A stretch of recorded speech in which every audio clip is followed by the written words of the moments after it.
बानी पीटीआई ने वजीर आला खैबर पख्तूनख्वा के लिए अली अमीन गंडापुर को नामजद कर दिया। वजीर आजम के लिए अभी किसी नाम पर इत्तेफाक नहीं हुआ, इस पर गौर करूंगा। कहा पीपल्स पार्टी, नून लीग और एमक्यूएम से इत्तेहाद नहीं हो सकता।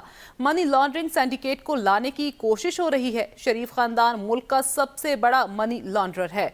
मुल्क का सबसे बड़ा मसला डॉलर्स हैं और ये डॉलर्स बैरून मुल्क भेजते हैं।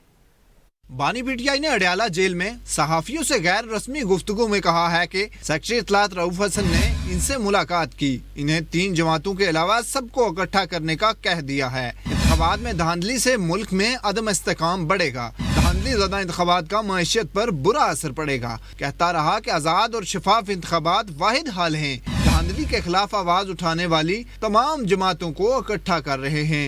बानी पीटीआई का कहना है कि ऐसी धांधली मुल्क की तारीख में कभी नहीं हुई। नवाज शरीफ के प्रेस कॉन्फ्रेंस मुलतवी करने पर हम जान गए थे कि इलेक्शन जीत गए हैं। नवाज शरीफ और मरियम नवाज दोनों इलेक्शन हारे हैं। आलिया हमजा ने जेल में बैठकर 1 लाख से ज्यादा वोट लिए। जब रिजल्ट रुकना शुरू हुए तो यकीन हो गया कि पीटीआई जीत गई है। बानी पीटीआई का कहना है कि हम सबसे पहले इंतखाबी नताइज को चैलेंज कर रहे हैं। हम इंतखाबी नताइज के खिलाफ सुप्रीम कोर्ट भी जाएंगे। अब पता चल गया है कि हम आरोज के इलेक्शन के खिलाफ क्यों थे।